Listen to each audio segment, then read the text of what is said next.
with the honourable lady, and she is right to raise a matter of this importance in the House.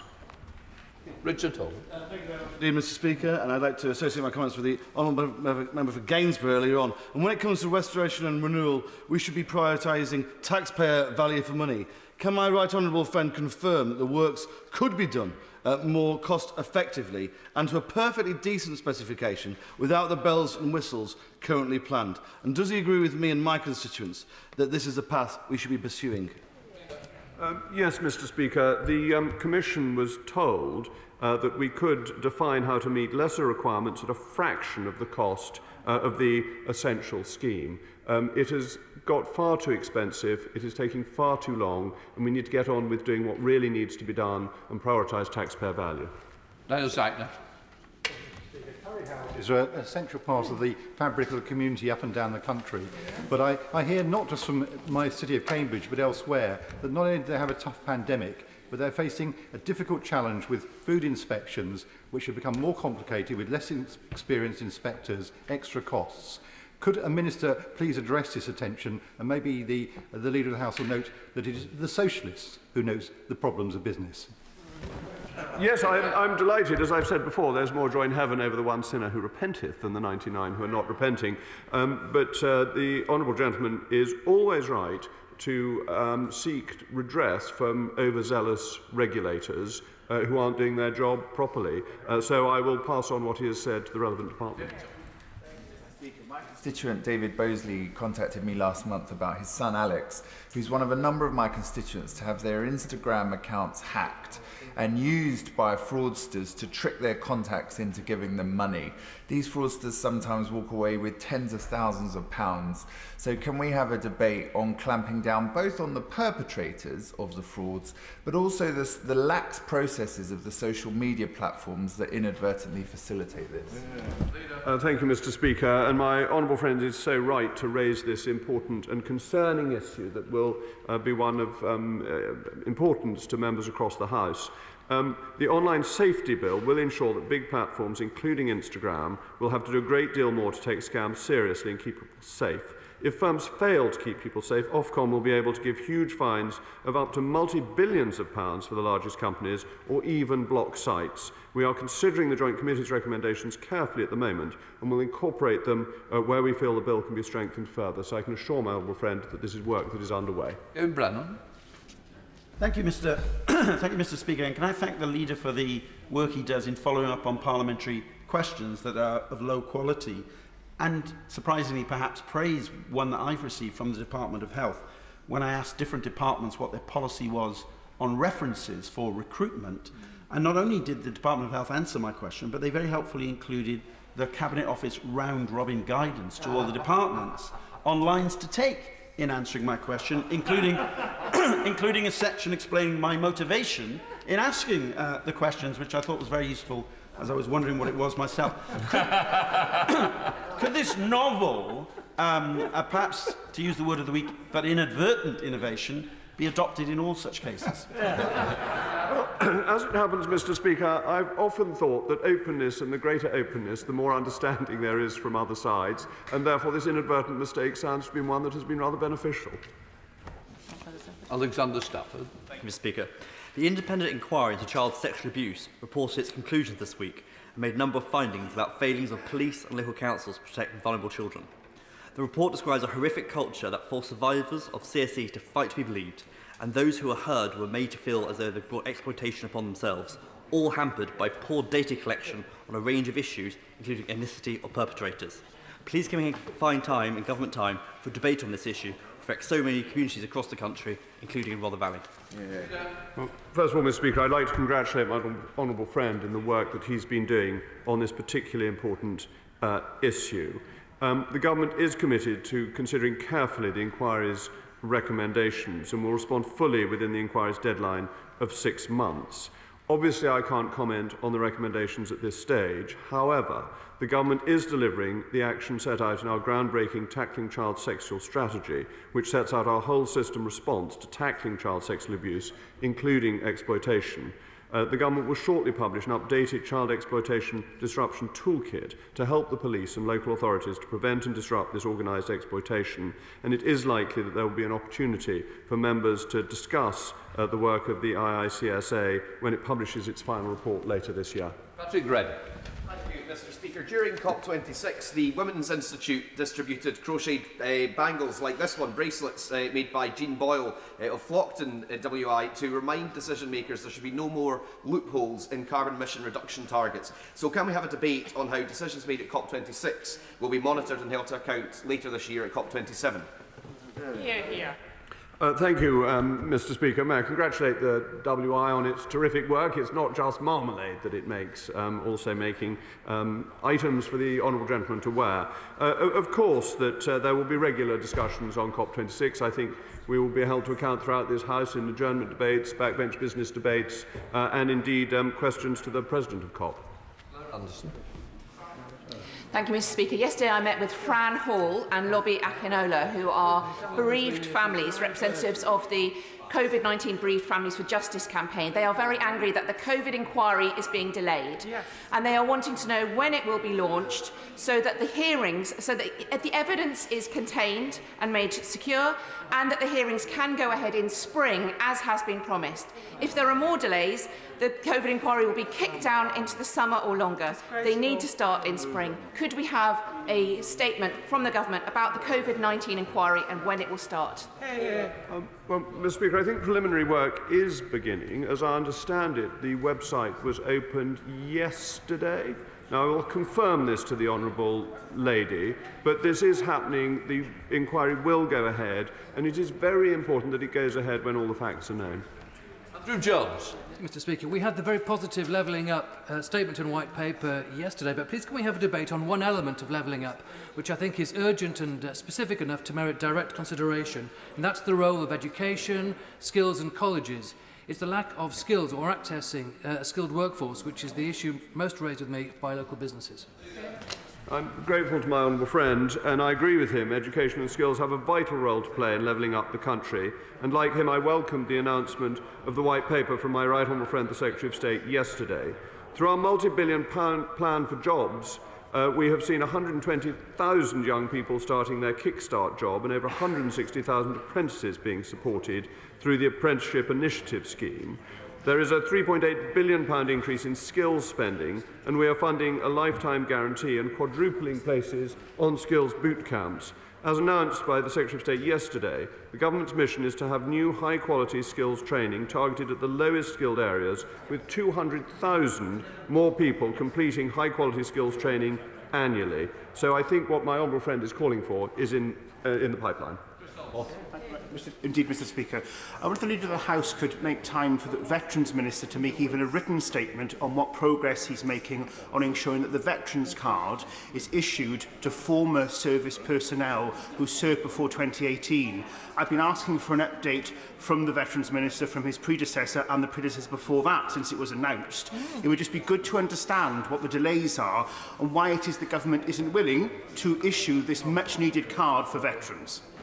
Well, thank you, Mr. Speaker. I can commit to the honourable gentleman that in my regular correspondence with ministers post-business questions, I will take this up with the Veterans Minister and get him an answer. Alan Brown. Thank you, Mr. Speaker. Unlike the Leader of the House, I'll never have enough money to own an Aston Martin, but I've got a constituent who's lucky enough to own one. It was repaired after being flood damaged. He drove it safely in Cyprus for 4 years. He's got insurance for it, and he's got an MOT showing it's roadworthy. But the DVLA won't allow him to register it to drive on the road because, according to their database, it was written off due to be scrapped by a previous insurance company. Now, I've tried to assist my constituent, but the DVLA have more or less told me to go away with a capital F. So, can I ask the Secretary of State for Transport to have a look at this and to see how DVLA make decisions and who they're accountable to? I'm very grateful to the honourable gentleman. Sadly, I don't have an Aston Martin, though I think they are particularly beautiful and elegant cars, and therefore his constituent has my greatest sympathy, finding this bureaucratic morass is stopping him registering his car and being able to use it when it is now in working condition and with an MOT. DVLA has been the mainstay of problems for members of Parliament in recent weeks. I was told the backlog was sorted, but I'm afraid that's not the experience of my constituents. I'll definitely take this up for his constituent with the Secretary of State for Transport. Boris Sherman. Mr. Speaker, I'm always pleased to listen to the Leader of the House. I like it better when he seems to be speaking for this House of Commons rather than as a sort of PR man for the Prime Minister. He said some very thoughtful things when he talked about police and the Metropolitan Police and police behaviour, about a few rotten apples can make such a difference in a culture of an institution. I hope he'll reflect on what he said and apply it to what's been going on in this House of Commons and in this government.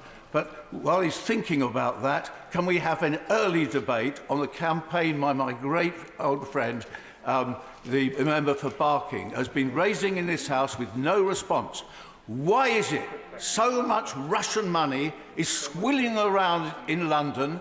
It's into the Conservative Party. It is everywhere, to a level where we're told now that we can't have sanctions against the Russians because there's so much Russian laundry money in this city. Well, first of all, Mr. Speaker, this government is made up of a collection of the finest, best apples you have ever seen anywhere in the world. They are the beauty of Bath, the Cox's Orange Pippins, the best, the finest that a costermonger could ever have on his stall. But to come to the point on Russian money, as I said earlier, that should a further Russian incursion into Ukraine happen, allies must enact swift retributive responses, including unprecedented sanctions. We have very tough laws against dirty money, and they are enforced. Final question, Owen Thompson. Thank you, Mr. Speaker. Now, I know the Leader places a great importance in the honesty and integrity of members, but more than 2 years ago, and during the election campaign, the Prime Minister gave a categoric assurance that members of the miners' pension scheme would receive the monies back from that pension scheme. So could we now have a statement to tell us when that's going to happen, given the length of time they've had to wait and the importance it's placed to ex-miners in my Midlothian constituency? Thank you, Mr. Speaker, and I'm grateful to the honourable gentleman for raising this point on behalf of his constituents, and it has been raised before by other members, and I have been following it up with the relevant department. We're now going to come to the first of the statements. I'm going to call the Chancellor of the Exchequer. Thank you, Mr. Speaker. The UK's economic recovery has been quicker and stronger than forecast. In the depths of the pandemic, our economy was expected to return to its pre-crisis level at the end of 2022. Instead, it got there in November 2021, a full year earlier. Unemployment was expected to peak at nearly 12%. Instead, it peaked at 5.2% and has now fallen to just over 4%, saving more than 2 million jobs. And with the fastest growing economy in the G7 this year, over 400,000 more people on payrolls than before the pandemic, and business investment rising, it is no wonder, Mr. Speaker, that borrowing is set to fall from £320 billion last year, the highest ever peacetime level, to just £46 billion by the end of this Parliament. As we emerge from the depths of the worst recession in 300 years, we should be proud of our economic record. The economy is stronger because of the plan we put in place, because of the actions we took to protect families and businesses, and that plan is working. But for all the progress we are making, the job is not yet done. Right now, I know that the #1 issue on people's minds is the rising cost of living. It is the Independent Bank of England's role to deliver low and stable inflation. And the Governor will set out their judgments at midday today. And just as the government stood behind the British people through the pandemic, so we will help people deal with one of the biggest costs they now face: energy.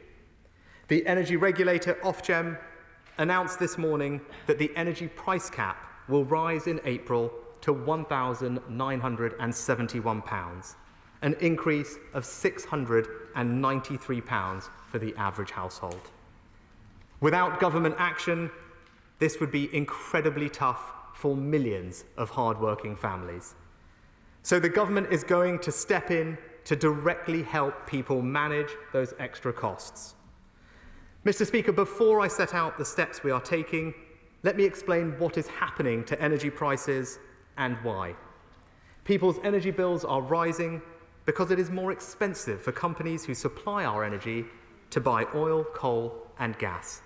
Of the £693 increase in the April price cap, around 80% comes from wholesale energy prices. Over the last year, the price of gas alone has quadrupled. And because over 85% of homes in Britain are heated with a gas boiler, and around 40% of our electricity comes from gas, this is hitting households hard. Now, the reason gas prices are soaring are global. Across Europe and Asia, a long cold winter last year depleted gas stores. Disruption to other energy sources like nuclear and wind left us relying more than usual on gas during the summer months.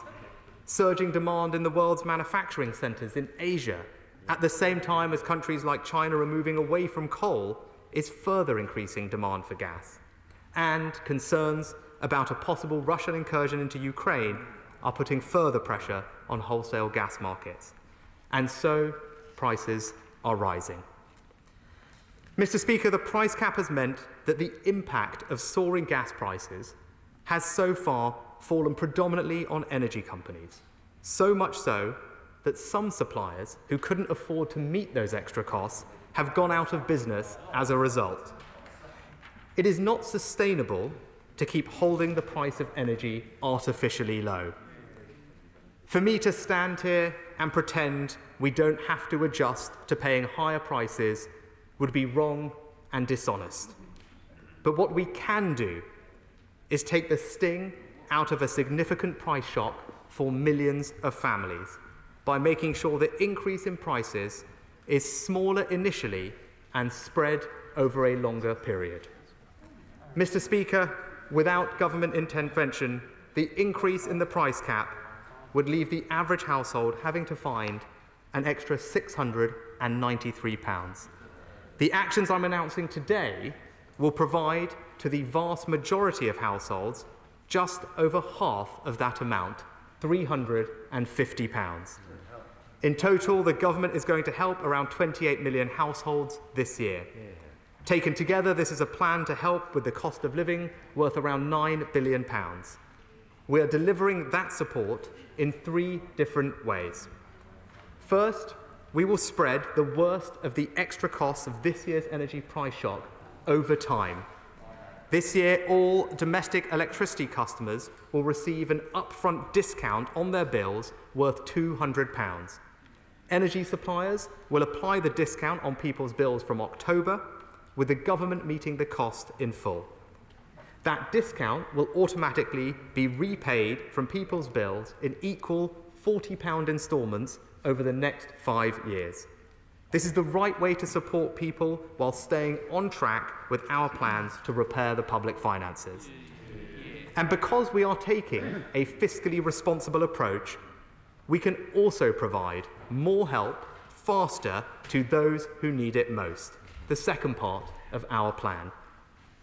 We're going to give people a £150 council tax rebate to help with the cost of energy in April, and this discount won't need to be repaid. And I do want to be clear with the House that we are deliberately not just giving support to people on benefits. Lots of people on middle incomes are struggling right now too. So we have decided to provide the council tax rebate to households in bands A to D. This means around 80% of all homes in England will benefit.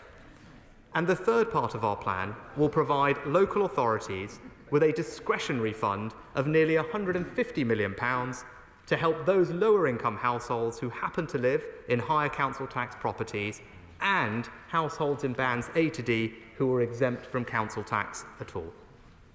We're also confirming today that we'll go ahead with existing plans to expand eligibility for the Warm Homes discount by almost a third, so that 3 million vulnerable households will now benefit from that scheme. And that's not all we're doing to help vulnerable households. We're providing £3 billion over this Parliament to help more than 500,000 lower-income homes become more energy efficient, saving them on average £290 a year. Increasing the national living wage to £9.50 an hour in April, a rise of over £1,000 for 2 million low-paid workers. And we're providing an effective tax cut for those on universal credit, allowing almost 2 million households to keep an average of £1,000 per year. The payment through energy suppliers will apply across England, Wales and Scotland. Energy policy is devolved in Northern Ireland with a different regulator, and the government does not have the legal powers to intervene. But we will make sure the executive is funded to do something similar, with around £150 million for Northern Ireland through the Barnett formula next year. And because the council tax system is England only, total Barnett consequentials of around £565 million will be provided to the devolved administrations in the usual way. Mr. Speaker, I know that some in this House have argued for a VAT cut on energy. However, that policy would disproportionately benefit wealthier households. There would be no guarantee that suppliers would pass on the discounts to all customers, and we should be honest with ourselves. This would become a permanent government subsidy on everyone's bills. A permanent subsidy worth £2.5 billion every year at a time when we are trying to rebuild the public finances. Instead, our plan allows us to provide more generous support faster to those who need it most, providing 28 million households with at least £200 and the vast majority receiving £350. It is fair, it is targeted, it is proportionate. It is the right way to help people with a spike in energy costs. Mr. Speaker, today's announcements are just one part of the government's plan to tackle this country's most pressing economic challenges. A plan for growth, with record investment in infrastructure, innovation and skills. A plan to restore the public finances, with debt falling by the end of this Parliament. A plan to cut waiting lists and back the NHS with £29 billion over 3 years and a permanent new source of funding. And, with the measures I've announced today, a plan to help with the rising cost of energy, with £350 more in the pockets of tens of millions of hard-working families. That's our plan to build a stronger economy, not just today, but for the long term, and I commend it to this House. I now call the Shadow Chancellor, Rachel Reeves. Thank you, Mr. Speaker. Can I thank the Chancellor for his statement? We have known that this price rise was coming for months, and today we learn that the energy price cap will increase to £1,971 in April. In October, I called on the government to provide immediate support for households, cutting VAT on their energy bills and saving £200 off bills, with £400 in extra targeted support for those who need it most, which would mean for some of the poorest families in our country almost no increase in energy bills from April. The government have not done that today. Now, we all remember when the Prime Minister said that cutting VAT was one of the benefits of Brexit. He said, and I quote, "When we vote leave, we will be able to scrap this unfair and damaging tax." Could there ever be a time where this policy is more needed than it is today? And I would have thought that the Prime Minister, with his unblemished record of integrity, would defend the commitments that he has made. But instead, it's another pledge thrown onto the bonfire of broken Tory promises. And the uncomfortable truth for the Chancellor is that even after what he has announced today, families in Britain will be still paying hundreds of pounds more for their energy, including some of the poorest families, from April as a result of the breathtaking rise in energy prices just announced by Ofgem. Millions of people cutting back to pay the bills. Citizens' Advice have said that they have seen a record number of people in January struggling with fuel debts before the energy price increase. But what does the government offer? A buy now, pay later scheme that loads up costs for tomorrow. High prices as far as the eye can see. This year, next year and the year after that. Give with one hand now and take it all back later. The party opposite used to talk about the nation's credit card. Well, today, Mr. Speaker, we've seen the Chancellor force British households to load up their credit cards. By lending billions of pounds to energy companies, the Chancellor is gambling that prices are going to fall. But they could go up further in October. What then? Billions more loaded onto people's bills? The best way of targeting support to those who need it most would be an increase to £400 and an extension to 9 million households of the Warm Homes discount, as Labour have proposed.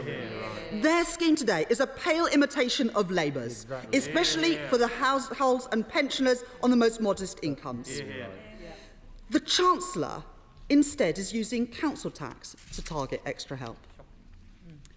That will mean many of the poorest households will not get extra support, while some of the richest do.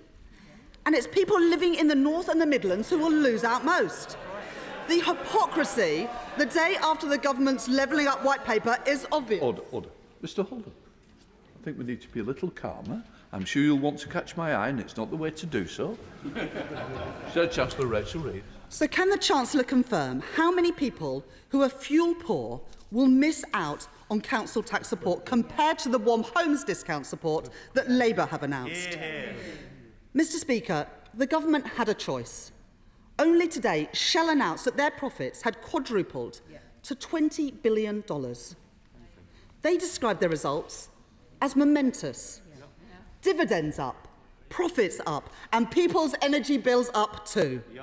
Labour's plan would impose a one-off windfall tax on those excess profits. But this Chancellor would rather shield the oil and gas producers, while at the same time loading the cost onto working people and pensioners.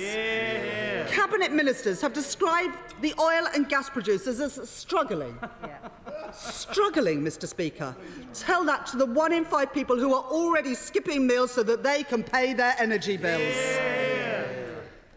And Mr Speaker, this energy crisis has not happened overnight. It's a decade of dither and delay from the party opposite that has brought us to this point. A decade of failure to regulate our energy market.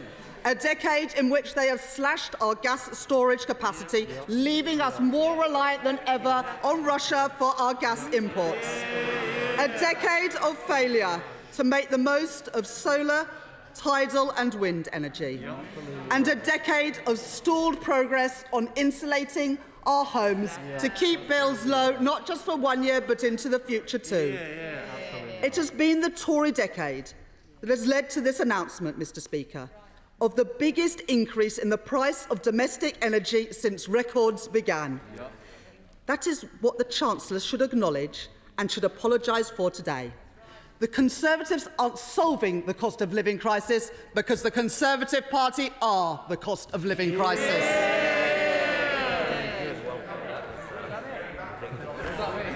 Mr Speaker, the opposition may have some sound bites, but they certainly don't have a policy.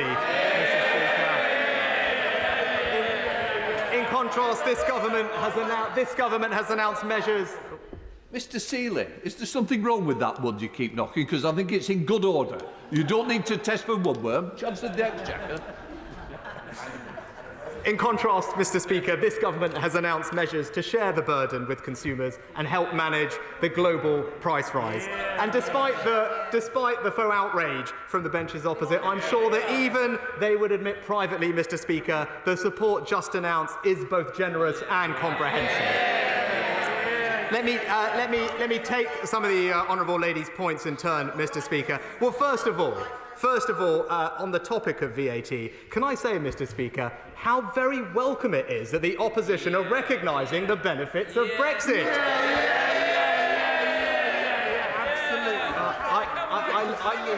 I hope they will join me in celebrating the fact that we have been able to change mass migration to this country after decades, that we can create new free ports in places like Teesside, that we can sign new free trade deals, and we can deregulate our economy to drive faster growth. She talked about VAT, Mr Speaker. VAT on average would be worth £90 to every household. What we are doing is providing £150 to those households who really need it and delivering that support quicker, Mr Speaker. Mr. Speaker, the Honourable Lady also tried to claim that it was the government's responsibility to manage global gas prices. It is very clear, and any person sensibly looking at this will acknowledge, that what is causing the increase in gas prices are global factors, as I outlined in my statement. No British government, no British Chancellor can change what is happening in Asia, or indeed can stop a nuclear power plant from going offline in Germany. And she should acknowledge that. Even in places like Norway, electricity bills are rising because these are global factors at play, which she would do well to acknowledge. And I know the right honourable gentleman sitting next to her will know that, having spent a lot of time on this. Thirdly, Mr. Speaker, I do want to address this point about our support for the most vulnerable, because I am proud of this government's record in supporting those who need our help. The policies that we have announced today are progressive in their nature. A flat rate will, of course, mean far more to those on lower incomes or with lower energy bills. It is worth 5 times as much as a percentage of income for those in the lowest incomes as those on the highest incomes. And she talked about insulation.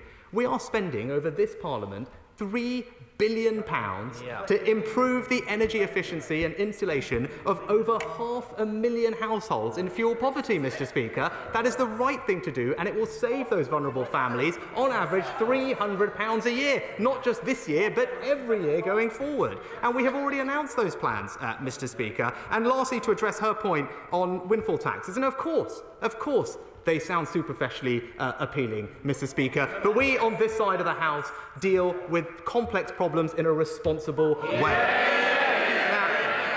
Now, the obvious impact of a windfall tax would be, Mr. Speaker, to deter investment. It's as simple as that. And at this moment, I want to see more investment in the North Sea, not less. Last year, Mr. Speaker, we saw the lowest amount of investment on record in the North Sea, as my honourable friend pointed out just the other day. And there are billions of pounds, £11 billion of projects lined up to go. I want to unlock that investment because that is good for this country. It is good for British jobs, Mr. Speaker, and it is good for our energy security. So, Mr. Speaker, we will pursue policies that are good for the interests of this country, not just today, but in the future. And I know that my right honourable friend, the Energy Secretary, is working very hard to make sure that we have an energy market that is fit for the future. We have made investments in nuclear, which, as he rightly pointed out, investments in nuclear that were ignored by the party opposite when they were in power, that we are now fixing. So in conclusion, Mr. Speaker, I am not blind to the challenges that we face. I have to say, though, to the right honourable member opposite and her colleagues, we on this side of the House did not have the luxury of sitting on the sidelines and throwing stones. Faced with the gravest of crises, this government chose to protect millions of jobs. It chose to support millions of businesses. It chose to invest in a world-leading vaccination programme. And it chose a balanced approach to COVID so we could open up faster than anywhere else in Europe, Mr. Speaker. We did these things at record speed at a time of great uncertainty. And we will always strive to learn from mistakes. Nothing is ever perfect when responding to a crisis. But I'd say to the party opposite, there is a fine line between reasonable criticism and political opportunism. And in my experience, Mr. Speaker, the British people can always tell the difference. Thank you, Mr. Speaker. Can I welcome my right honourable friend's announcement today? Will he agree that a cut in VAT to solve this crisis is a completely flawed policy? Absolutely. As evidenced by the 3 economists who spoke to the Treasury Select Committee this week, including Torsten Bell from the Resolution Foundation, who wanted something far more targeted, such as my right honourable friend has announced today.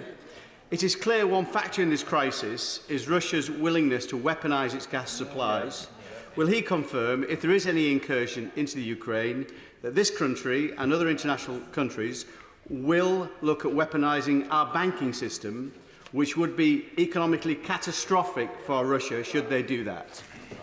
Chancellor. Mr. Speaker, I thank my honourable friend for his question. On the point of VAT, I have nothing further to add, and he is right that what we are doing is more targeted, it is faster, and it is more generous to those who need our help. And I can assure him that with regard to sanctions on Russia, absolutely nothing is off the table, and we are working very closely with our international partners, as the Foreign Secretary has outlined, to prepare a very robust package of sanctions. SNP spokesperson Alan Brown. Thank you, Mr. Speaker. The Chancellor brags about having the fastest recovery, but that's actually wrong, because Italy, for a start, has got a higher growth rate. But if the economy is doing so well, why is he still introducing a 12 billion tax on workers this financial year? Why is it taking to the last minute to try and do something about the cost of living crisis? And then why is so much of this actually a loan that bill payers are going to pay back? He talks about not doing a VAT cut because he wants a more targeted approach. So how is giving everybody a rebate a targeted approach? It's illogical. Now, Mr. Speaker, the reality is the Treasury is currently raking it in compared to where they thought they'd be in the March 2021 budget. An extra £3 billion this financial year, next year, from oil and gas revenues. VAT receipt predictions in October last year was nearly £40 billion higher than what they were for March 2021. So that's a lot of money the Treasury could be freeing up. Meanwhile, average energy bills increased this year to nearly £1,200, up from £700 the year before, bringing in an extra £0.6 billion in VAT. The VAT increase due to the cap rise is going to bring the Treasury another £0.8 billion a year. So there's so much more money they could free up. Now, the Scottish Government's bringing in the £20 per week child payment and then uprating the child winter assistance payment. So could the Chancellor not look at doing something similar? Will he confirm that the council tax rebate proposal he's bringing in will have Barnett consequentials, how much that will be, and that will go to the Scottish Government? Will he look at devolving further budgets and powers so that Scotland can do a more targeted approach? Now, National Energy Action estimated that the increase in the cap would put 6 million people into fuel poverty. So with his measures, what impact assessment has government made, and how many households will be in fuel poverty? How many more premature deaths will there be because people are in fuel poverty? And lastly, Mr. Speaker, in the Highlands of Scotland, the Highlands generate electricity and send it to the rest of the UK, but yet electricity users in the Highlands and the restricted meters pay 4p a unit more for electricity, £400 more on their bills. When will the Treasury and Bees work with Ofgem to remove that ridiculous surcharge for these people in the Highlands? Mr. Speaker, I'm happy. Mr. Speaker, I'm happy to confirm to the honourable gentleman that the Barnett consequentials for Scotland will be around £290 million, which I hope that he will welcome. And my honourable friend, the Chief Secretary, will be speaking to Kate Forbes later today to go over the details. And I very much hope that the Scottish Government will choose to do something very similar to what we are doing to the benefit of Scottish citizens. Of course, Scottish citizens will benefit from the rebate scheme on bills because that is a GB-wide policy, as I outlined. And with regard to his broader points on the North Sea, I said that there is a clear point of difference, I think, between us on this side of the House and the SNP, because we believe in the future of the North Sea. We believe in the oil and gas industry. We believe in those 200,000 jobs that it supports, and we want to make sure it plays an important part of our transition to net zero, Mr. Speaker. And I hope that he can see that is the right thing for Scotland and will join us in supporting that very important industry. Lucy Allen. Thank you very much, Mr. Speaker, and can I thank my right honourable friend for his excellent statement, and particularly its thoughtful and progressive nature of the actions that he plans to take. Does he agree with me that it is right to help not only the poorest, but also those on middle incomes who are struggling with their household budgets? Absolutely. No, my honourable friend is absolutely right, and I know this is something that she has pressed me on behalf of her constituents. A price increase of this magnitude impacts almost everybody, Mr. Speaker, and it is right that our response therefore helps almost everybody. That's what we are doing, making sure that those families that are working hard on household incomes of 40,000 or so will still get the £150 worth of support. 4 out of every household will benefit. We are on the side of hard-working families like that, Mr. Speaker, and I make no apology for it. Thank you, Mr. Speaker. I see we now have the Klarna Chancellor, the pay now, buy now, get it now and pay later. But there is a really important issue about council tax. When areas like mine and parts of London, there are not many people in bands, certainly bands A to C. But who is going to fund the council tax rebate? Will that be fully funded by the Exchequer? And will there be a weighting of the £150 million fund to the areas like mine, where I've got poor households in high-value properties? Mr. Speaker, just to confirm for the Honourable Lady, it's council tax bands A to D, so it is 4 out of every 5 households across England. Obviously, that will vary by region. I can confirm to her that will be fully Exchequer funded, and on top of that, there will be a discretionary fund of around £150 million, which the Department for Local Government will decide the best allocation formula for, and that will be able to be used by local authorities to help those low-income households who happen to live in higher council tax band properties, and indeed those people, students, for example, that are exempt from paying council tax at all, but we would want to get the support to them. Peter Bowles. Thank you, Mr. Speaker. Conservatives believe in holding taxes down and putting more money in their people's pockets, and so they can decide how to spend it. Socialists believe in raising taxes and then choosing to give it back in the form of discounts and rebates to selected people the government think need it. Could the Chancellor tell me his approach in increasing national insurance contributions and then handing money back to different people through rebates and discounts, is that a Conservative approach or a Socialist approach? Well, Mr. Speaker, with the greatest respect from honourable friend, I also believe that it is a Conservative approach to be responsible with this nation's public finances. I believe after recovering from the worst economic shock in 300 years, where borrowing spiralled to levels that we have not seen since World War II, that it is right and responsible to tackle that and get our borrowing and debt down to sustainable levels, which is why I've had to make difficult decisions, but also to fund the country's #1 priority, the NHS, and an unacceptably high growing number of people waiting for operations. That's what that funding will do. It's right that we provide a secure, long-term, sustainable funding stream for the country's #1 priority, and they should be reassured that every penny of that levy is going to go to the thing that they care most about. Stephen Tibbs. Thank you, Mr. Speaker. There's an obvious unfairness in the massive profits being made by the oil and gas companies at a time when families are facing such great hardship. Surely the Chancellor must make an intervention to address that.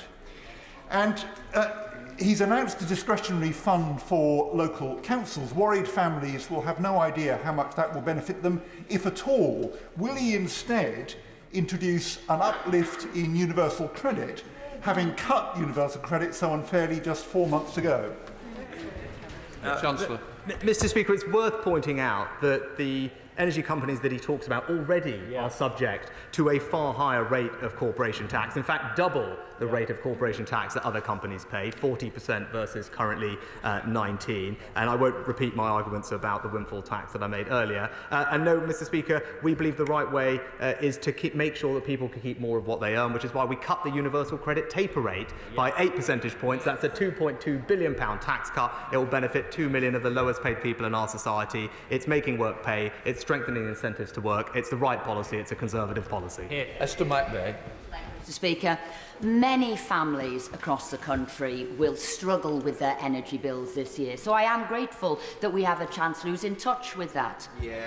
Will he commit to continue to ensure those in Middle Britain are supported by this government, as well as those on the very lowest of incomes? My right honourable friend is absolutely right, and I can give her that reassurance, and hopefully today's announcements will provide her with the confidence she needs that both I and this government are committed to being on the side of those hard-working families, which I know she does an enormous amount to represent and champion in this House. Lawrence Shalami. Thank you, Mr. Deputy Speaker. The Chancellor mentioned that energy suppliers will apply the discount on people's bills from October. I'm contacted by Vauxhall constituents on an almost daily basis. Residents living in properties that are too cold to heat. Residents pleading with me to help them get those repairs done. Current data suggests that over 8,000 households in Vauxhall are already living in fuel poverty now, Mr. Deputy Speaker. So what does the Chancellor have to say to my constituents who are already unable to make ends meet now and who are facing a hike of over £700 in their energy bills? But, Mr Deputy Speaker, what I can tell them is they won't have to wait until October, as the party opposite's proposals would have had them do. They will receive £150 in April, Mr Speaker. And then in October, they will receive the rebate on their bills at a time when the energy price cap will also be looked at again. So it will be appropriate that there is further action to support then. But this is why this policy is the right policy. By using the council tax system, we can get money to people faster, Mr Deputy Speaker. £150 in April for her constituents. Matt Hancock. Thank you very much, Mr Deputy Speaker. Can I welcome this smart set of measures, because we must retain fiscal discipline, because otherwise the problem will get worse rather than better. But could I also ask a question about monetary policy, which the Chancellor mentioned?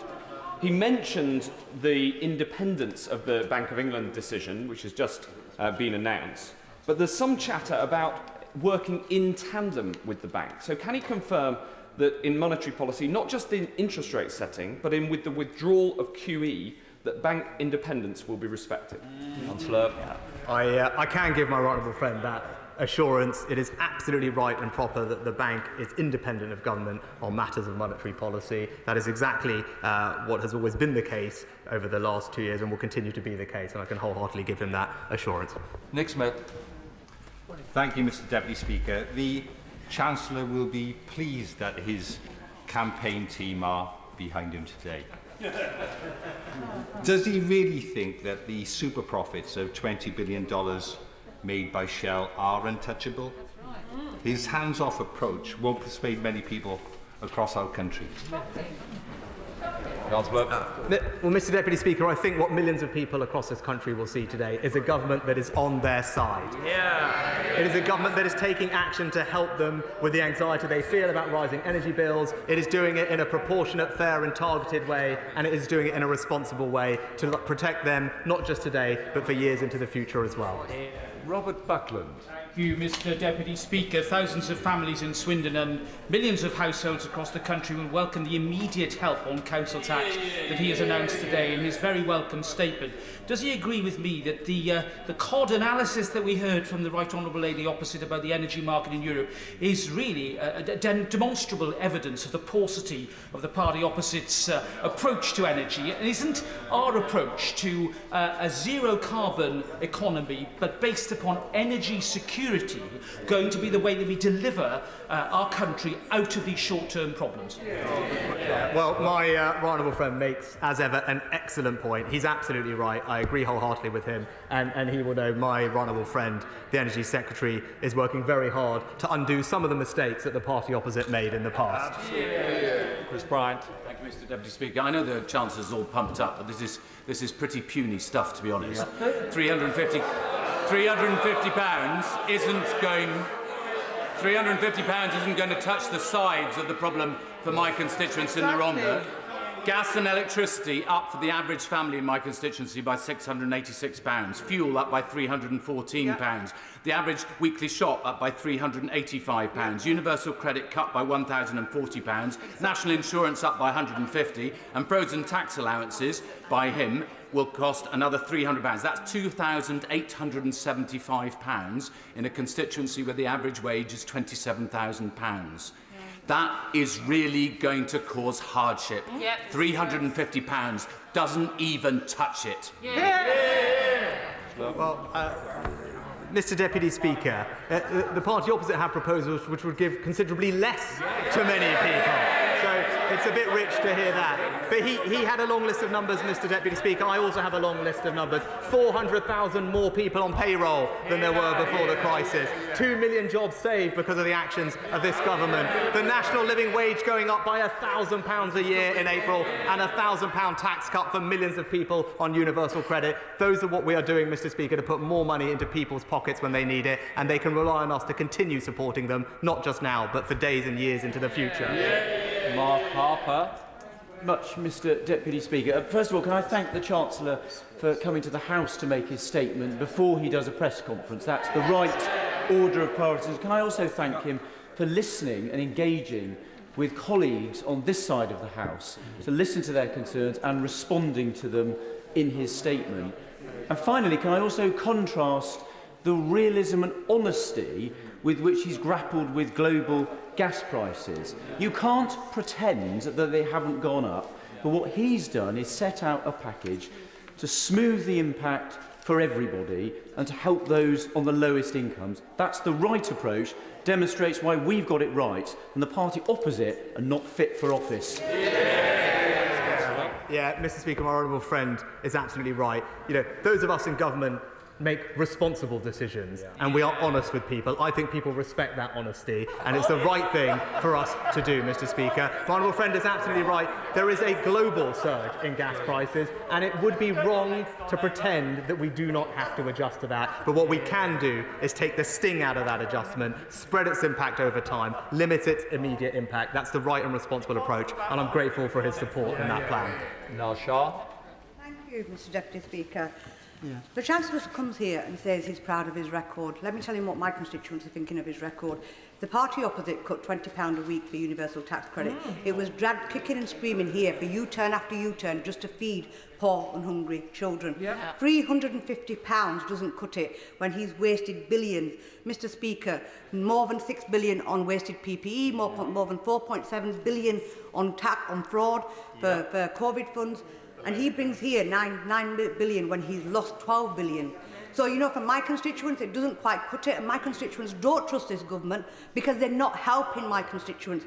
Those at the bottom end are the ones that have been hit the most. It doesn't even come near the 700, let alone the cost of living. Mr. Speaker, the Honourable Lady talks about universal credit. It was this government that provided the extra support to people during the crisis when they needed it. And actually, all the data, all the evidence shows that through the worst of the depths of this pandemic, the actions of this government helped those on the lowest incomes the most. And it is a record I am enormously proud of. Robert Halfon. Thank you, Mr. Speaker. I realise to the champagne socialists on the opposite benches that £350 is not a lot of money. But I have to say, this is... my right honourable friend knows that I care about this issue deeply, and my constituents are just about managing, but this is a cost of living package for white men and women on the country, across the country, and in my constituency of Harlow. I could just ask him just to continue to do everything he can in the future to focus on the just about managing group of people who make up my constituents and make sure the government continues to cut the cost of living for hard-working families. I'm very grateful to my honourable friend for his support, and he rightly champions those people who are just about managing, who are working incredibly hard to build a better life for them and their families, and they should know that this government is on their side. Thank you very much, Mr. Speaker, for his support, because we will continue to champion them. Christine Jardine. Thank you very much, Mr. Deputy Speaker. These plans are playing Russian roulette with taxpayers' money, gambling that prices will go down, rather than providing a real solution to help families avoid skyrocketing bills. It's just delaying the pain while increasing taxes by £600 a year for the average household. So why won't he listen to our suggestions for a package that would actually help families reduce their bills by £1,000 a year? Surely it's time to admit he's got it wrong. It's time to scrap the Conservative tax hikes.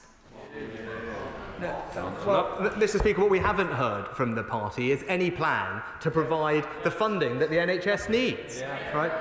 We all know that the NHS is grappling with recovering from COVID. There's an unprecedented scale of backlogs to work through, and social care system that needs urgent reform. The only way to grapple with those challenges is to provide the NHS and social care with a sustainable source of funding. That's what we are doing. It is the responsible and right approach. It is a progressive approach, and it will benefit people in Scotland, Wales and Northern Ireland as well as England. And in the long run, it will be the right thing for this country.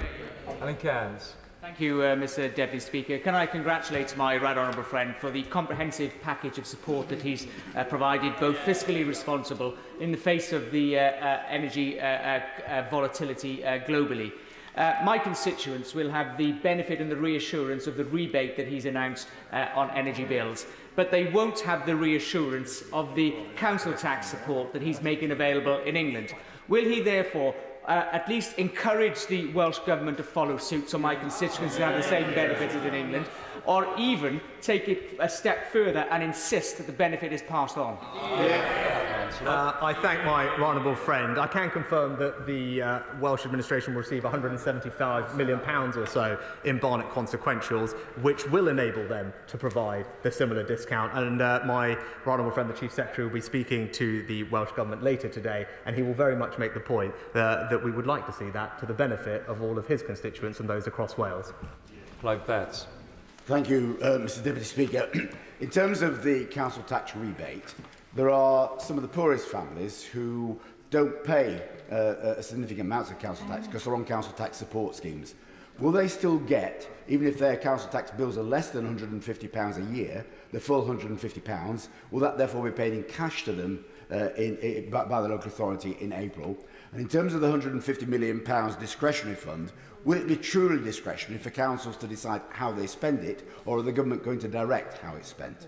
Mr Deputy Speaker, of course the honourable gentleman is well informed on these issues. Our intention is that those people do benefit from the £150, and that's why we are providing the discretionary fund. It's been sized with a sense of who those people are and how many they are. We will, of course, provide some guidance to local authorities about who we would expect the support to go to, but ultimately they will be able to make those decisions for themselves. John Penrose. Mr Deputy Speaker, can I thank the Chancellor for an extremely welcome package, and it's the latest step, I think, in a series of very strong reactions to different crises throughout the pandemic and now today. He also mentioned improving the investment in North Sea gas fields, which is very welcome. But it is only a temporary set of issues. It's only a temporary set of solutions which will dull the initial economic pain without solving the long-term problem of sky-high energy prices. What conversations has he therefore had with his colleague sitting next to him, the Energy Secretary, about solutions to deal with those longer-term problems? And when can we expect to hear answers to those things to do with reforming the price cap, reforming the wholesale energy market and the like? Yeah, well, my honourable friend is very thoughtful on these matters, and he's long made this point, and he's right to make this point, that we must also make sure that the long-term energy market is working in all our benefit. I can tell him that both the Energy Secretary, myself and the Prime Minister have been involved in these conversations for quite some time. The Energy Secretary is working on a set of measures which will address, I think, many of his concerns, and he should expect to hear from the government soon. Alex Davis-Jones. Thank you, Mr Deputy Speaker. Can I just say how nice it is to see the Chancellor finally in his place? I know some of us have been considering filing a missing persons report, but given his absence in the recent weeks. And whilst I appreciate his update for families across Pontypridd and Taffy, it's just another case of too little too late. The Welsh Labour Government have doubled the Warm Home Discount Scheme, and Labour's proposal would have taken £600 off the bills for the poorest in our country. The Chancellor's plan gives them £350 off. Why has this fallen so far short of what is needed and what is proposed? Well, Mr Deputy Speaker, I'm sorry that she didn't welcome the £175 million in Barnett consequentials for the Welsh administration, but also this government is providing support, significant support to those on middle incomes, because they are also struggling, Mr Speaker, and we believe that is the right approach. Bob Seeley. Very much indeed, Mr Deputy Speaker. I welcome very much the Chancellor's recognition, as my honourable friend was saying, of the importance of a long-term energy policy.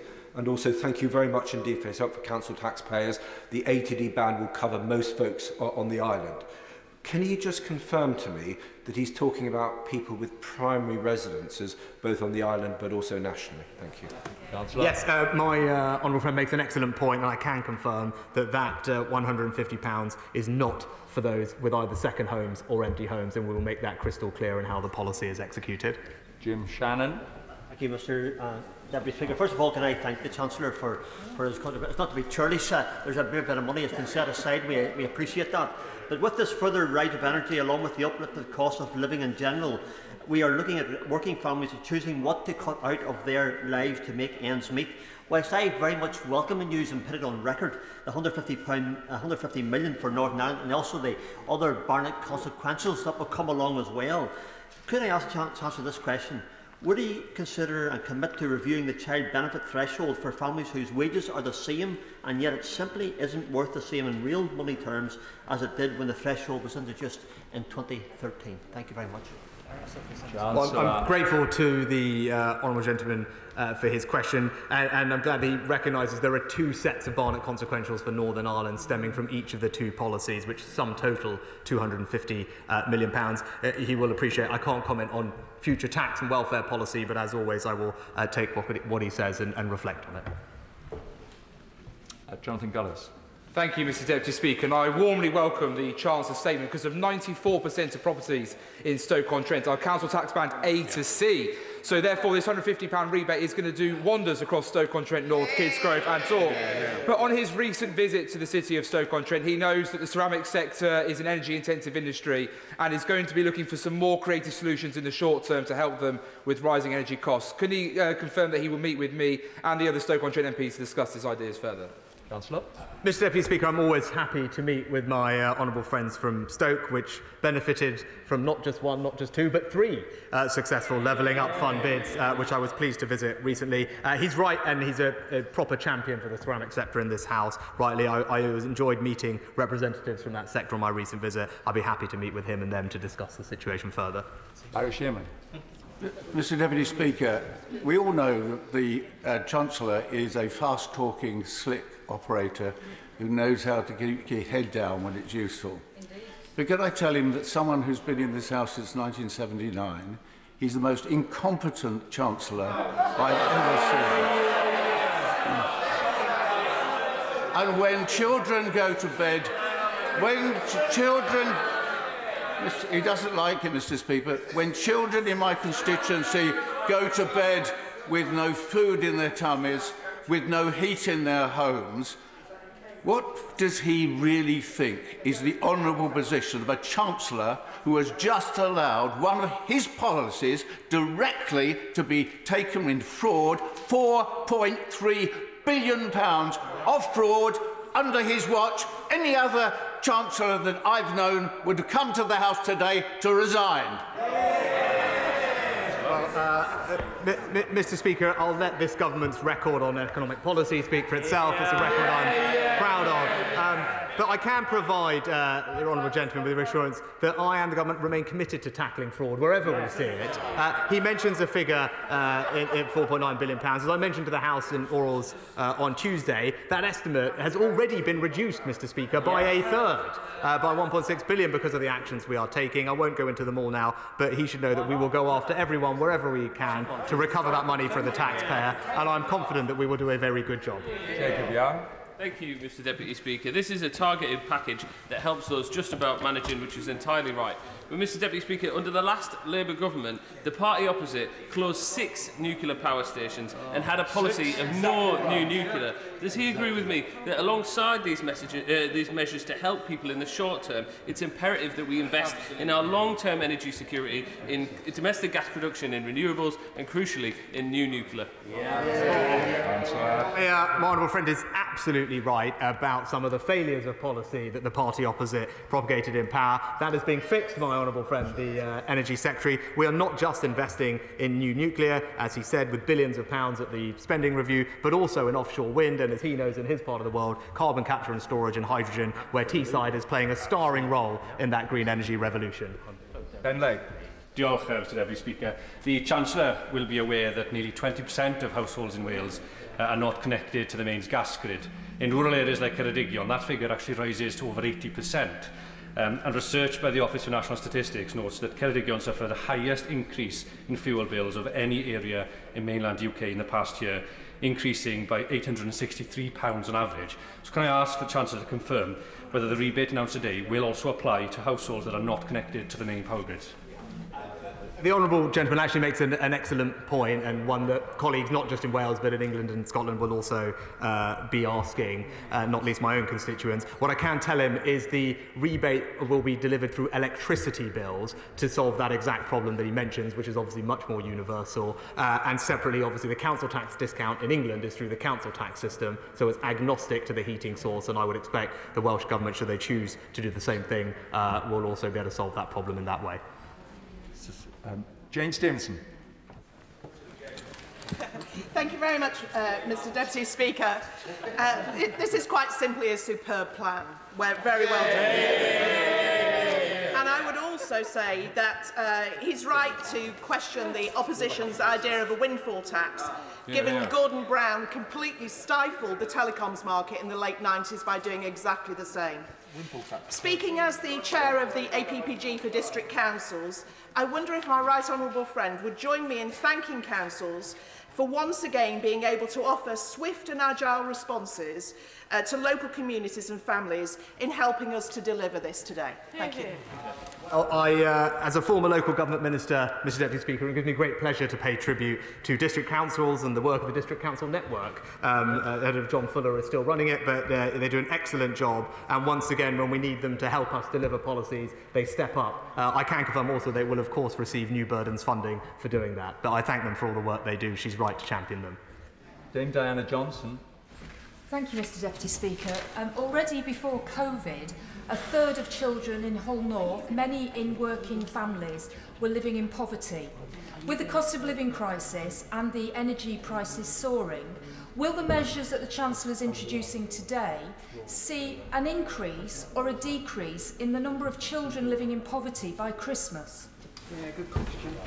Well, Mr Speaker, thanks to the actions of this and previous governments, since 2010 there are 200,000 fewer children living in poverty as a result of the actions that governments have taken. And also we know that children growing up in workless households are 5 times more likely to be in poverty than those who have working parents, which is why it's a very good news that the number of children in workless households has fallen by 700,000 over the past decade. That's the best way to get children out of poverty, find jobs for their parents, and that's what this government is committed to doing. Dr Caroline Johnson. Thank you, Mr Deputy Speaker. I'd like to thank my right honourable friend, the Chancellor, for his honesty in stating that we cannot completely remove the inflationary global pressures, and for his focus on supporting hard-working, middle-income and lower-income families. But I wish to ask him about the discretionary £150 million fund, in particular for those who are living in military accommodation, family military accommodation, who are not eligible to pay council tax. Will he ensure that that fund is directed to ensure that all those military families are eligible for that £150 discount? My honourable friend is absolutely right, and she's right to highlight one of the categories of those I mentioned who are exempt, but that we do want to get support to, and they're included in the discretionary fund. And I know she also, in our conversations, highlighted those living in rural constituencies like hers who are off gas grid, and I hope that she is reassured by the answer that I gave to the honourable gentleman from Ceredigion. Karen Smith. Thank you, Mr Deputy Speaker. The Chancellor's buy now, pay back later, while ignoring those eye-watering profits from the oil and gas companies, as he did the fraudsters, tell us all we need to know about whose side he is on. Prepayment meter customers face a much higher rate of £708 on average. Can you tell us how these plans are going to help people who pop down to the corner shop to top up their pre-made cards?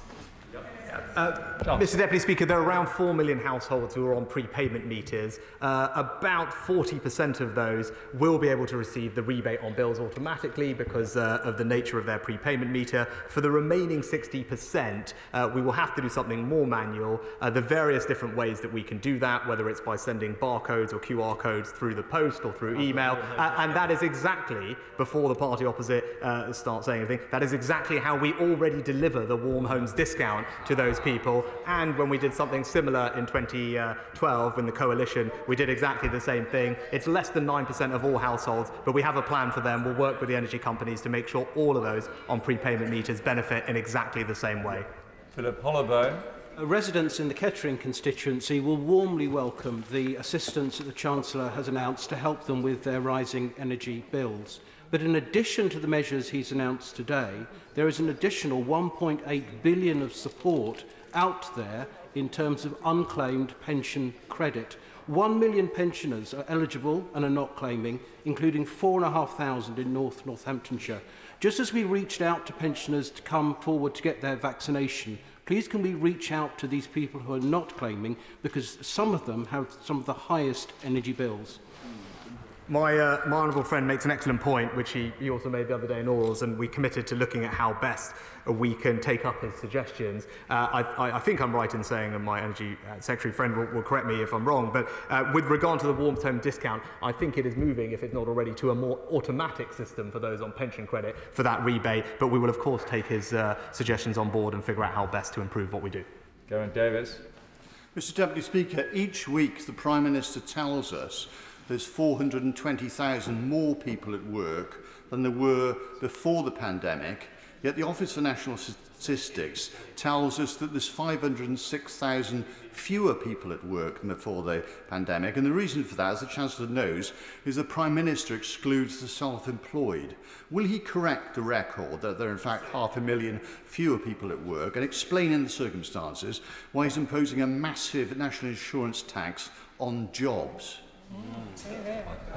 Mr Deputy Speaker, if he looks at the remarks I made earlier, I was clear that there are 400,000 more people on payroll, and that is the right use of that statistic. It's obviously harder to track those in self-employment because we have RTI numbers from HMRC for those on payroll. And with regard to jobs, Mr Speaker, I'm very proud of our track record. We were forecast to have unemployment in this country reach 12%. Millions and millions of people unemployed. Unemployment has now fallen for almost 10 straight months. It's almost back to the record lows we saw pre-pandemic. We've got record job vacancies, record low redundancies, and that is all evidence, Mr Deputy Speaker, of that our plan for jobs is working. Steve Baker. Thank you, Mr Deputy Speaker. As somebody who supported a VAT cut, can I invite my right honourable friend to confirm that people in Wickham will receive more help faster under his plan? I'm very grateful to my honourable friend, and I can give him that reassurance that the vast majority of people in his constituency will receive £350. Those in council tax bands A to D will get £150 in April. That is more than what a VAT cut would have given those people, and it will come faster, and I'm very grateful to have his continued support. Rachel Maskell. Thank you, Mr Deputy Speaker. Older people, sick people at home and many disabled people will need to put on their heating for longer and therefore will be paying more. What additional steps will he take to ensure that they're not pushed further in poverty, not least as he is tangled with the pension triple lock this year? What has he got against older people? Well, Mr Speaker, this government and previous Conservative governments have a proud track record of supporting those who are retired and are pensioners. That because of the triple lock that has been in place, because of a Conservative government, pensions are now at their highest level relative to earnings in 30-odd years, and we are protecting pensioners with a double lock this forthcoming year. And of course, the winter fuel payment, Mr Deputy Speaker, up to £300 of support for those over the state pension age will address exactly the concerns that she has. Matt Vickers. Martin Vickers. Thank you, Mr Deputy Speaker. It must have been the mask, but as the Chancellor did at the time of the pandemic, he's put together a very comprehensive protective shield around people in my constituency, and that's very welcome. And many well-paid jobs are being created, particularly in the energy sector, thanks to government policies. But there are many, particularly in, say, food processing or the security sector, on very modest incomes and those on fixed incomes. Can my right honourable friend give an assurance to them that he will keep this policy under review so that if the energy crisis continues, as is likely, they can be reassured that support will be available? My honourable friend is always a champion of those who are working hard and doing the right thing, and that's why he has rightly championed the Freeport in his constituency to provide jobs and opportunity for those families. I can give him that reassurance, and it's because it is likely that energy prices remain high and may even increase when the October price cap is set, that the rebate of £200 will come in October in that month, which hopefully will help at that time if energy bills continue to rise then, and of course the 150 comes much sooner than that, which give him the reassurance he needs. But as I said earlier as well, we do have to be honest, Mr Deputy Speaker, and recognise we are all going to have to adjust to higher energy prices, but what we can do is slow the pace and scale of that adjustment for families across the country. Mike Amesbury. Thank you, Mr Deputy Speaker. Is the Chancellor comfortable about the fact he's given more support to fraudsters writing off billions of pounds of debt than he is to hard-pressed families that just prolongs the pain? This will be paid, this 54% pay rise over 4 years, won't it, Chancellor? Well, Mr Speaker, as Deputy Speaker, as I outlined earlier this week, nothing has been written off. We are committed to going after everybody who has defrauded the taxpayer. And it's important to remember the context, Mr. Speaker. You know, these schemes were delivered at enormous scale. 9 million people benefited from the furlough scheme. 1.5 million small businesses benefited from bounce back loans. And at the time, we can remember the context. I was here almost every other day, rightly being held to account by members on both sides about the speed of support that we were getting to businesses in all of our constituencies who needed cash as quickly as possible. In those circumstances, I had to make balanced trade-offs and judgments about the best way to support those people. I'm confident in the judgments that we made, but it is also right, now that we are through the pandemic, we will go after anyone who has defrauded the government and the taxpayer with the full force of the law. Sally Ann Hart. Thank you, Mr. Deputy Speaker, and I'm going to join my colleagues on this bench, and I'm sure many who are also secretly thanks on the opposition bench for these measures today. As my right honourable friend is aware, we have some real deprivation in my beautiful constituency of Hastings and Rye. Can he confirm that the measures announced by him today target support to the most vulnerable and disadvantaged in my constituency and are more generous as well as financially sensible than Labour's uncosted plans and will reach the families who most need help now? My friend is absolutely right. Getting cash to people who need it quickly is paramount in this circumstance, which is why the £150 will go to those in her constituency in council tax bands A to D in April, which will provide immediate relief. And as she said, this is a financially responsible approach to this problem, because we do have to continue getting our borrowing and debt down. So the plan that we've put in place maintains us on our path. And it's actually important to recognise, and Mr. Deputy Speaker, I've made this point before, one of the reasons I care about getting our borrowing and debt to better levels is that so we then have the resilience to respond to shocks exactly like this. And that's why it's important that we do rebuild that resilience. Sarah Jones. Thank you, Mr. Deputy Speaker. The Chancellor's package offers £350 off to the poorest households. Labour's proposals offer £600 off to the poorest households. The cap has gone up by £693. Why is the Chancellor offering the poorest households so much less than they would get under Labour? Mr. Deputy Speaker, we on this side of the House believe that it is also right that we support those on middle incomes. Those families are also working hard as well, and they deserve our support. It's important they know the government is on their side at times like this. That's why we've taken the approach that we have. But of course, we are cognizant of those on lower incomes, which, as I said, this is a progressive package. Flat rate payments are a greater percentage of the income for people on lower incomes, and indeed with smaller energy bills. And as I've outlined, we have a range of other interventions specifically targeted at those people. Ruth Edwards. Thank you, Mr. Deputy Speaker. Can I welcome this very generous plan, especially the inclusion of families on middle incomes, which will do a lot to help many of my constituents here in Rushcliffe. And would the Chancellor agree with me that now is the time for us to be investing in our domestic energy industry, in our energy security, in turbocharging our move to clean energy, like we're doing in the East Midlands Freeport, rather than risk driving investment from the UK with a counterproductive windfall tax like the party opposite would? I completely agree with my honourable friend. She puts the point excellently well. We on this side of the House are in favour of more investment in domestic energy. We're in favour of more jobs for the British economy, and we're in favour of greater energy security for our nation. And Cowan. Thank you, Mr. Deputy Speaker. With families facing an extra £2,800 of expenses, this package really doesn't touch the cut of the sides at all, does it? With regard to electricity, the Chancellor has said, with the government meeting the cost in full. But you're not, are you? You're spreading over 5 years, which means next year, when the electricity prices continue to rise, the poorest families will be faced with increased bills and having to find £40 to pay back the Chancellor. You've not put a lid on it, Chancellor, you've just kicked the can further down the road. Mr. Deputy Speaker, as the honourable gentleman from Harlow said earlier, £350 is a significant amount of money for families up and down this country, and I think it will make a real difference and lessen the anxiety that they have. And what I was talking about was the council tax rebate, which will be fully exchequer funded with no cash due back. Mike Wood. Thank you, Mr Deputy Speaker. And I thank the Chancellor for meeting with me and with colleagues and for responding so positively on this issue. He may remember I asked him to ensure that any support extended to cover those just above benefit thresholds because they're often most in need of help.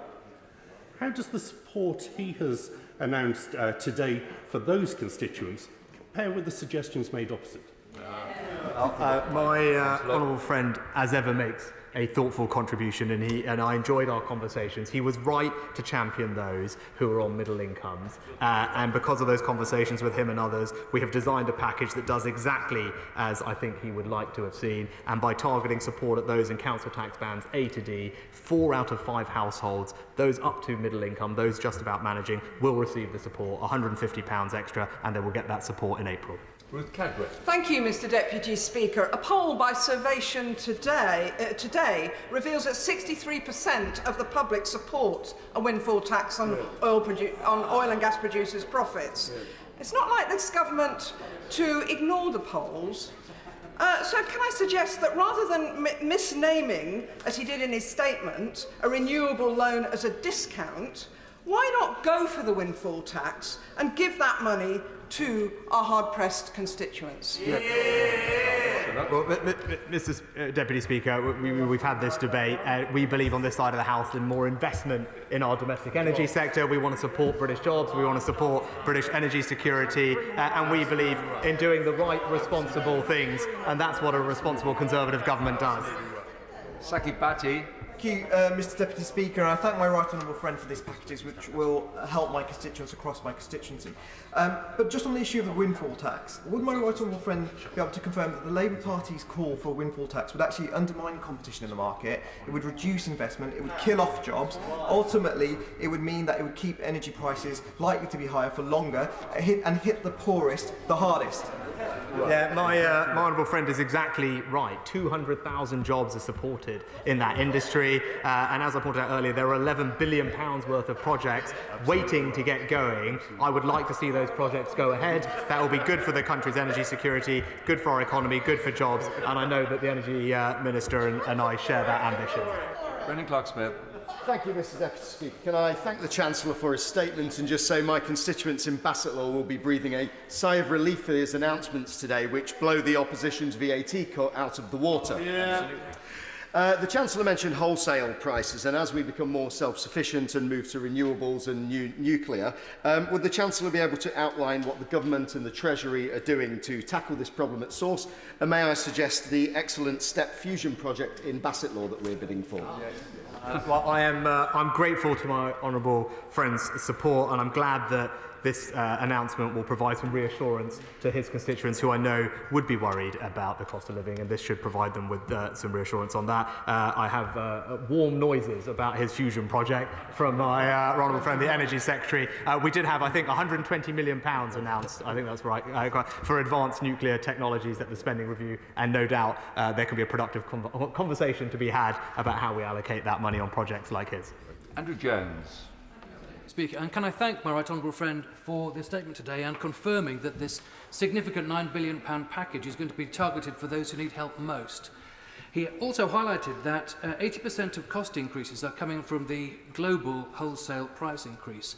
So is he going to continue his focus to try to insulate the UK as much as possible from those global price fluctuations? Increase our energy security, boost domestic production, ensure it's diverse in nature, sustainable for the future, but also significant in scale? My honourable friend is absolutely right, and it's important that we have diversity of supply. That is what we are doing, whether it's offshore wind, whether it's nuclear, whether it's carbon capture and storage, exploiting domestic gas. We're doing all of those things to build that diversity of supply for our security, and he's right to highlight that in the long term, that's the right policy for British customers. Jason McCartney. Thank you, Mr Deputy Speaker. I really welcome these really targeted and fair measures that will help those that need the help most. So whilst Labour's VAT plans would help by just £89, I really welcome that this council tax rebate will help 89% of households in Yorkshire and Humber. I've just had the figures through, with £150 rebate. And will he also confirm that those that do fall outside the A to D bandings that do still need help will be able to get help through the extra discretionary funding for local councils? I'm grateful to my honourable friend because I know this is an issue that was on his mind and he wanted to make sure that his constituents got the support that they needed at a time of anxiety for them. And I can confirm that the £144 million discretionary fund is exactly there to take care of those people. We estimate around 300,000 people, for example, Mr Deputy Speaker, who are on means-tested benefits, who happen to live in council tax bands above A to D. That's why that discretionary fund is there, to get support to the people he mentioned. Alexander Stafford. Thank you, Mr Deputy Speaker. Can I first off start by thanking the Chancellor for £350 help that will really benefit everyone in Rother Valley. But does he agree with me that it's right this government is not just helping those on means-tested benefits, but those not on benefits, the lower and middle income families, because they also need the helping hand. It's great this government rewards hard work and those who are doing the right thing. My honourable friend is absolutely right, and he has championed his constituents who are working hard and doing the right thing, and today's announcement will give them the reassurance that this government and their Member of Parliament is on their side. And finally, my former constituent, Mr Holden. Thank you very much, Mr Deputy Speaker. Did he vote for you? It was a pleasure to see you in the chair, sir. Could my right honourable friend confirm that all UK households will benefit from the £200 smoothing rebate, and that almost 95% of County Durham residents will benefit from the £150 council tax rebate, including those off-grid? A similar proportion than in the constituency of the honourable member for Doncaster North, who I see is now scuttled away. This £150 is over 50% more than Labour's VAT plan, which would have actually benefited those of the largest and richest people most. Will the Chancellor continue to pursue a one-nation Conservative approach, not an inner London two-kitchen one? Well, Mr Deputy Speaker, so many excellent points in my honourable friend's question. The only thing I will correct him on, the energy rebate is Great Britain-wide because the Northern Ireland energy market is devolved and we don't have the legal powers or the regulator to do that. Everything else he said was spot on, and I can confirm to him that this government will continue to be on the side of supporting his hard-working constituents, that he does a great job to champion. Today's announcement will give them the reassurance that they need, that at a time of rising prices, this Conservative government is stepping in to help, as we have done and we always will. I'd like to thank the Chancellor for his statement and answering questions for well over an hour. We will now pause as people leave and others come in while we go on to the next statement.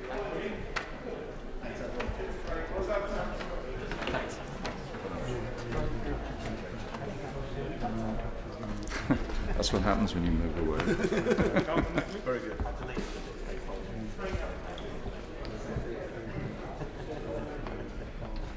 Order. We now come to the next statement from the Minister of State for Health, and the statement is an update from the Department of Health and Social Care. Ed Aga. Thank you very much, Mr Deputy Speaker.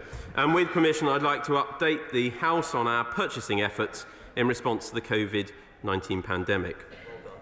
A little over 2 years ago, we, along with the whole world, found ourselves in unprecedented circumstances. We were faced with a virus about which we knew very little, but we did know from day one that our absolute priority was to save lives and protect our most vulnerable. Throughout the pandemic, we have worked night and day to make sure those performing heroics on the front line have the protection they need. This includes making the tough but necessary decisions needed to keep the country safe.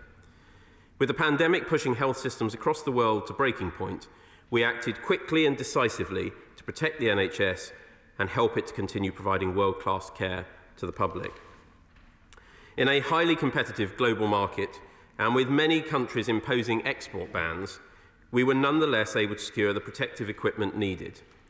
We secured billions of items of PPE. We obtained 30,000 ventilators by the end of June 2020, and we delivered over 17.5 billion items to protect our frontline workers. The supply of these vital items has helped keep the NHS open throughout the pandemic. But the scale of the challenge we faced in sourcing these items should not be underestimated. The unique and unprecedented situation during the early days of the pandemic led to huge inflation in prices and intense global competition to secure scarce supplies. For instance, the average cost of a nitrile glove increased over six-fold at the height of the pandemic compared to pre-pandemic levels. At this time of national emergency, when lives were on the line, We simply had to change our approach to procurement and our appetite for risk.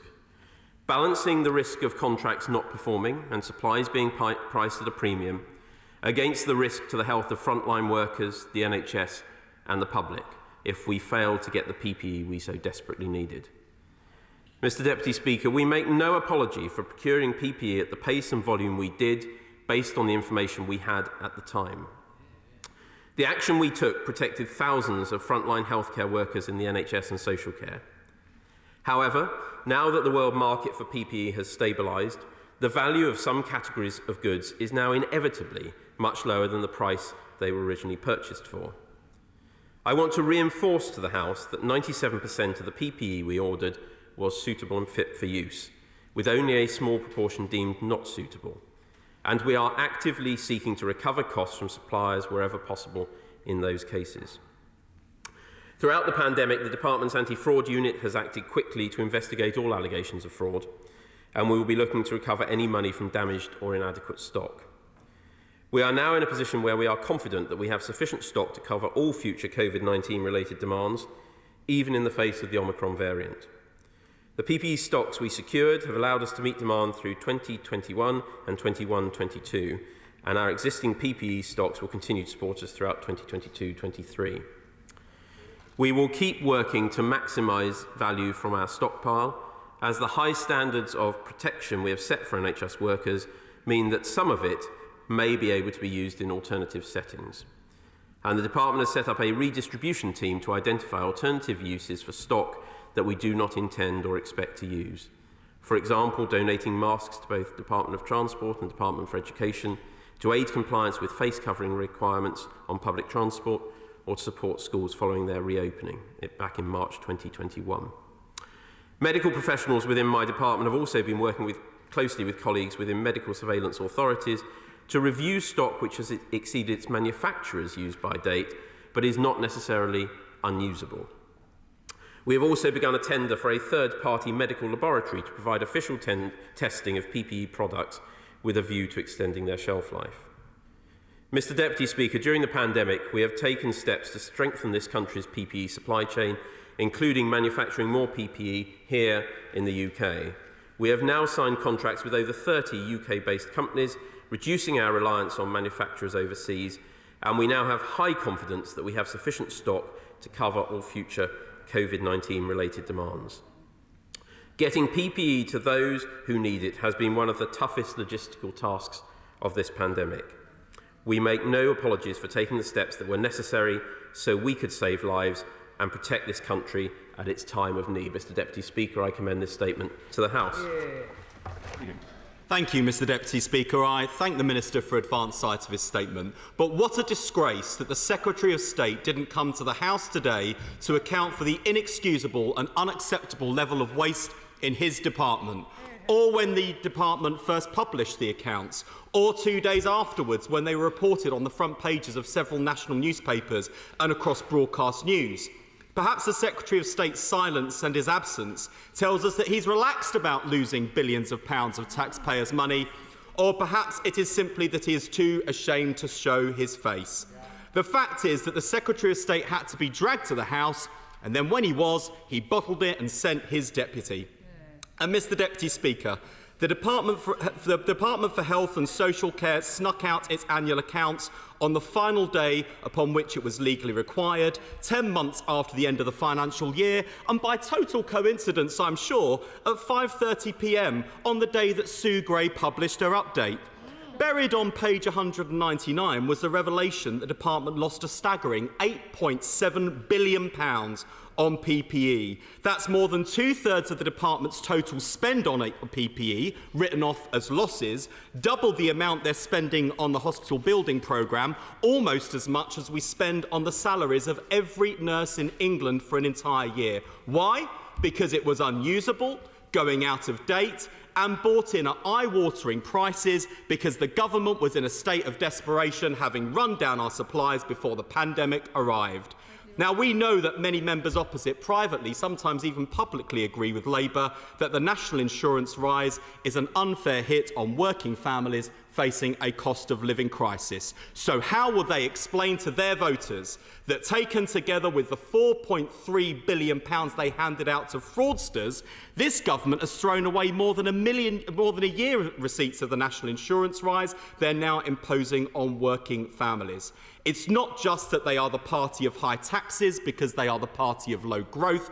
It is that they are the party of high taxes because they are the party of waste and incompetence. And, Mr Deputy Speaker, think of what the NHS could have done with these funds: reducing waiting lists and waiting times, improving access to GPs, rebuilding hospitals for the 21st century. And of course, COVID came as a shock. That doesn't explain why the Conservative government run down Britain's supply of PPE before the pandemic, leaving us exposed to price hikes and profiteering. And perhaps the Minister can explain why a global pandemic necessarily leads to Conservative Party donors and the pub landlord of the former Secretary of State receiving special treatment and hundreds of millions of pounds of taxpayers' money. And, Mr Deputy Speaker, it isn't just PPE. Why did his department fail to collect shipments from ports on time, costing taxpayers £111 million in additional fees? Why did his department fail to pay their bills on time and incur late fees of £1.6 million as a result? Why did they spend £250 million on testing materials, ventilators and medical equipment, none of which can be used? Isn't it the case, Mr Deputy Speaker, that when this Conservative government thought that no one was watching, they abandoned any pretence of being careful stewards of public finances, bung millions to their mates and donors, and now working families are footing the bill? What would Mrs Thatcher, the grocer's daughter whose father instilled in her the value of thrift, make of this lot? Mr Deputy Speaker, isn't it a truth that the Conservative Party has changed? You can't trust this Conservative Party to show respect to the people or to Parliament. You can't trust this Conservative Party to keep taxes low. You can't trust this Conservative Party to spend taxpayers' money wisely. Indeed, Mr Deputy Speaker, the only thing that hasn't changed about the Conservatives is the age-old truth that you can't trust the Tories with the NHS. Thank you, Mr Deputy Speaker. Well, it's always a pleasure to appear opposite the Shadow Secretary of State. I won't take it as a personal affront that he would prefer it to be the Secretary of State rather than me. He raised a number of important points. Firstly, he cited Mrs Thatcher and suggested that the government had changed its position. I have to say, if we're talking about sudden changes in position, I quote the now Shadow Chancellor, formerly Shadow Chancellor of the Duchy, who wrote to my right honourable friend, the Chancellor of the Duchy of Lancaster, in April of 2020, saying, "We need government to strain every sinew and utilise untapped resources in UK manufacturing to deliver essential equipment to frontline workers. This must be a national effort which leaves no stones unturned." She was right. I agree with her sentiment then, and I still do, and we did. It appears the opposition don't anymore. Turning to other points he made, he kept referring, and it makes a good headline for him, I'm sure, but sadly I fear it is simply inaccurate to suggest that this is money lost or wasted. It is not. This is, as he knows from his previous days as a shadow Treasury Minister, this is a reflection of buying PPE at the height of the market, at the height of a global pandemic, and now looking at it in accounting terms as to, I'll turn to that point in a moment, as to what its value is today. He should also be aware the vast bulk of this £8.7 billion is exactly for that reason, purchased at the height of the market. Now we have a stable market, we have a sustainable supply. And I make no apologies, and members on this side of the House I know will make no apologies for doing exactly what the Shadow Chancellor said we should do, which is strain every sinew to make sure that the NHS had the PPE it needed. We achieved that. In terms of, he talked, I'll turn to that point actually, and that's an important point in just a second. He's also wrong to say it was thrown away. He knows that that is not what has happened here. He knows that this is about stock that's been written down in value, not written off. He knows the vast bulk of that remaining is fit for use, but we set very high standards in the NHS, but it's fit for use in other settings, and we're ensuring that we explore those other avenues so it can be used. He talked about pub landlords. I would just gently say to him, and he will have heard the Right Honourable Member, the member for West Suffolk, make this point in this chamber, that no contract was awarded to that individual. So I think I would just caution him to be a little bit careful in the allegations he makes and to check his facts before he does so. Turning to his broader point, the broader themes there, he talks about running down PPE stocks. Can he name any country in Europe that did not also have to buy vast amounts of PPE at the height of the pandemic, at the height of the market, because this pandemic was unprecedented? We learnt more about it every day that passed. When we first started purchasing PPE, we were confronted with horrific pictures from hospitals in Bergamo, in Italy. We saw the challenges that were faced. We moved fast to ensure our front line had what it needed. We strained every sinew. We got the PPE that our country needed. Andrew Jones. Thank you very much, Mr Deputy Speaker. Can I ask my right honourable